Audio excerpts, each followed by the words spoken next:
ይህን አባት እንግዲህ በጠና ታመዋል ማለት ነው። ነገር ግን ደግሞ ልጃቸው እንዳትጨነቅባቸው እመማቸውን ደብቀው ይገኛሉ። እሷ ደግሞ ታውቃለች አባቷን ነገርና ድምጻቸው ደከም ብሎባታል። በዛ ላይ ደግሞ ያ ልጁም የለም አሲር በህልሙ ለሀና ፍቅሩ ከገለጸ ወዲህ ጠፍቷል ማለት ነው። የለም እና ሰውየው ብቻቸውን አንድ ነገር እንኳን ቢሆኑ እሷ ስራ ነው የምትውለው፣ ማታ ነው የምትገባው ቤት። የቤቱ ስራ አለ፣ መናሴን መንከባከብ አለ።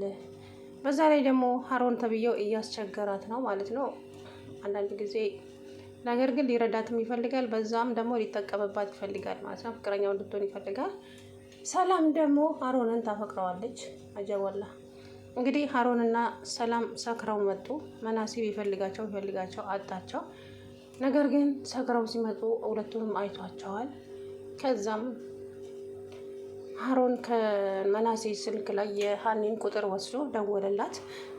አባትሽ ታሞ ሐኪም ቤት እንዳለሽ አውቃለሁኝ፣ መጥቼ በመኪናዬ እቤት ላደርሳችሁ ሲል ስልኬን ከየት ነው ያመጣሁት ትለው። ስልኩ ይቆይና መጥቼ ያለችሁበትን ቦታ ንገረኝና መጥቼ ልውሰዳችሁ ሲላት አመሰግናለሁኝ፣ በአባቴ ዙሪያ ቅድም ነግሬሃለሁኝ እኮ አትሰማም እንዴ? የማንንም እርዳታ አልፈልግም ብለው ነገረችው ማለት ነው።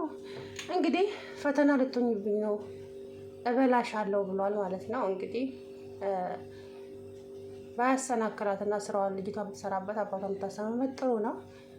ሰላምም ደግሞ አስጠንቅቃታለች። ጓደኛ አለኝ ብለሽ ንገሪው እና ስለኔ ደግሞ ጥሩ ነገር ንገሪው፣ ባለሙያ ናት፣ ጎበዝ ናት፣ ጸባይ ያላት ምናምን ብለሽ ንገሪው። አረ በወላዲቷ እንዴ ውሸት ጥሩ አይደለም እኮ መዋሸት አልፈልግም ስትላት፣ ውሸት እኮ አይደለም ይሄ ብቻ አልኩሽና አድርጊ ያለቻት ማለት ነው። አሰላሙ አለይኩም ወራህመቱላሂ ወበረካቱ። ውድና የተከበራችሁ የቻናል ቤተሰቦች እንዴት ናችሁ? እኔ ያለው አልሐምዱሊላህ። እንግዲህ ሀኒዬ አባቷን ሐኪም ቤት ወስዳ እንግዲህ ምን እንደተባለች ባናውቅም ሐኪም ቤት ልታይ ሄዶ ነበረ። አባትየው ምን አይነት በሽታ እንዳለበት ልጅቷ ማወቅ አልቻለችም። ነገር ግን ደግሞ የሆነ ማስታገሻ ነገር መድኃኒት እየወሰዱ ይውጣሉ። አሲር ገዝቶ አምጥቶላቸው ነበረ። ያው እንግዲህ አባቷን ሐኪም ቤት ወስዳ ተመለሰች፣ ወደ ስራዋ ተመልሳ ሄደች ማለት ነው።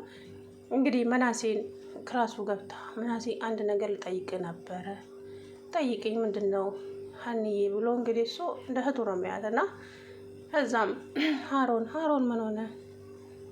አይ ምንም አልሆነም፣ ግን እኔ በአባቴ ዙሪያ ማንም ሰው የማንንም እገዛ አልፈልግም። ቅድም ደውሎ እንደዚህ ያለኝ። ጭራሽ ደወለልሽ? አዎ። እና የማንንም እገዛ አልፈልግም፣ እኔ ራሴ እወጣዋለሁ ስለ አባቴ የኔ ብቻ ነው፣ የማንንም እርዳታ አልፈልግም ብላ ነገረችው ማለት ነው። ስለዚህ እባክህ አጠገቤ እንዳይደርስ ንገርልኝ ብላ ለመናሴ ነገረችው። እንግዲህ ይሄም አሮን መንገድ ላይ ጠይቋት ነበረ። አባትሽን እኔ ልርዳና እናሳክመው፣ እኔ ላሳክምልሽ፣ አባትሽን ፍቀጅልኝ እባክሽን፣ እኔ ወንድሜ የማንንም እርዳታ አልፈልግም፣ አባቴ የኔ ብቻ ነው፣ እኔ ወጣዋለሁኝ ስላት እርዳታ እኮ አይደለም ግን ላግዝሽ ብዬ ነው፣ በቃ ዝም ብዬ አልፈልግም። እኔ እኮ ከወሎ የበለጠ ደግ ሰው የለም። ወሎ ላይ አንድ ቀን ደሴ ላይ ቁጭ ብዬ ብለምን ቀኑ ሙሉ አባቴን አሳክመው ነበረ። በቃ እንደ ወሎ ደግ የለም። ስለዚህ አባቴን ለኔ ተውልኝ። አንቺ በአዲስ አበባ ኑሮ እንትን ትያለሽ እንዴ? የአዲስ አበባ ኑሮ እንዴት እንደሚከብድ ችግር የለውም፣ እኔ እወጣዋለሁ ስለ አባቴ። ከአሁን በኋላ ግን አጠገቤ እንዳትደርስ ብላ እንግዲህ እጁን መንጭቃው ሄደች ማለት ነው። ከዛ ማታ ሀሮን እንግዲህ ፈተና ልትሆኝብኝ ነው ብሎ እንግዲህ እበላሻለሁ ብሏል ማለት ነው። እሷ የመናሴ እህት ናት ልጅቷ ሲጀመር ማለት ነው። ለመናገር እሷ እኮ ያቺ የጠፋችው ልጅ ናት። እነ መናሴ ቤት ያለው ፎቶ እና አባቷ ጋር ያለው ፎቶ አንድ ናቸው ማለት ነው።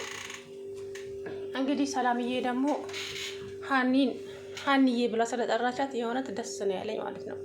እንደዛ የምታመናጭቃት አንቺ ስሟን እንኳን ለመጥራት ተጠይፋ አንቺ ነበረ መተላትና ትናንትና ግን ሀኒዬ ስትል የሆነት በጣም ነው ደስ ያለኝና እንግዲህ ስለ ሀሮን ላናግርሽ ፈልጌ ነበረ። ሀሮን ምን እኔ እኮ ባለፈ ካልሽኝ በኋላ አጠገቤ እንዳይደርስ አድርጌዋለሁኝ፣ ስለ እሱ ምን ልታወሪኝ ነው ስትላት፣ ጎበዝ ደግ አደረግሽ፣ ግን አሁን የምጠይቅሽ ነገር አለ እና አሁን እንደዚህ ካስቸገረሽ እኔ ጓደኛ አለኝ።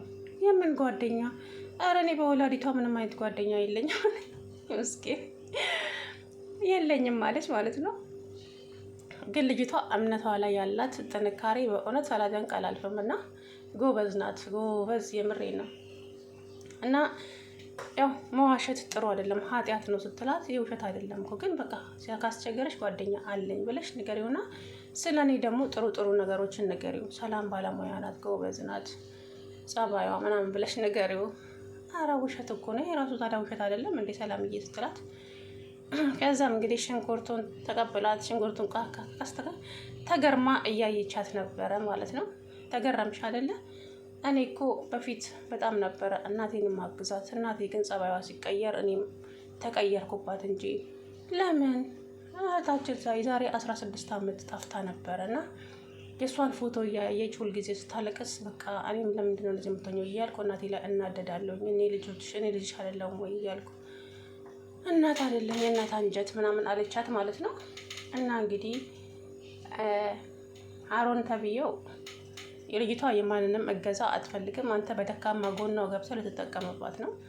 መናሴም ደግሞ ታዲያ ሊያግዝሽ ከሆነ ታይዋ ያግዝሽ፣ ምን ችግር አለው? አይ አይደለም እንደዛ አይደለም ነገሩ፣ ግን አልፈልግም።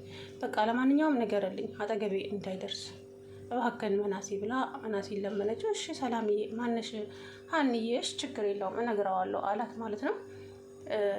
የእውነት እንደ መናሴ ያለ ቀና ልብ የምር በጣም ምስኪንና የዋህ ልጅ ነው መናሴ ማለት እና እሱ እች ልጅ ሰራተኛ አትመስለኝም እማዬ፣ የሆነ በቃ እህታችን ነው የምትመስለኝ፣ እንደ እህቴ የሆነ ስሜት ይሰማኛል አለ ማለት ነው ለእናቱ። ምክንያቱም የሆነ ነገር እኮ ይነግራቸዋል።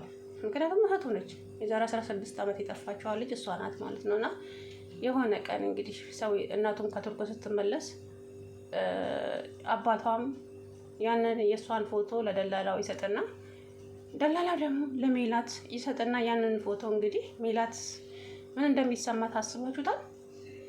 ሜላት እኮ ልትቆጣት ታስብና ወጣትነቴን ታስታውሰኛለች። እቺ ልጅ ግን ልቆጣት እያሰብኩ ለምንድን ነው ውስጤ የሆነ ነገር የሚሰማኝ ለምንድን ነው እያለች ግን የሆነ ጊዜ ብቻዋን እያወራች ነበረና ልጇ ናታ። ልጇ ስለሆነች ግን 16 ዓመት ያው መልኳ ስለሚለወጥባት ፎቶ ላይ ያለውና አሁን ያለው መልኳ አንድ አይደለም ማለት ነው።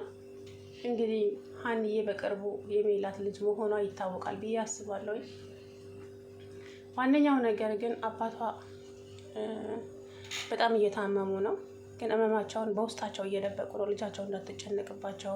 በዛ ላይ ስራዋ ምን እንደምትሰራ ልትነግራቸው ፈቃደኛ አይደለችም። ሰው ቤት ነው የምሰራው ብትላቸው ያው ሊጨነቁ ሆነ። ስለዚህ በትምህርት ደረጃ ነው ስራ ያገኘው አባዬ ምናምን ብላ ነግረዋለች። እኔ ግን አይመስለኝም ውስጤ እንደዛ እያለኝ አይደለም ስለት አባዬ እመነኝ፣ አንተ ብቻ ደህና ሁንልኝ፣ ለእኔ አትጨነቅ እያለች እንግዲህ አባቷን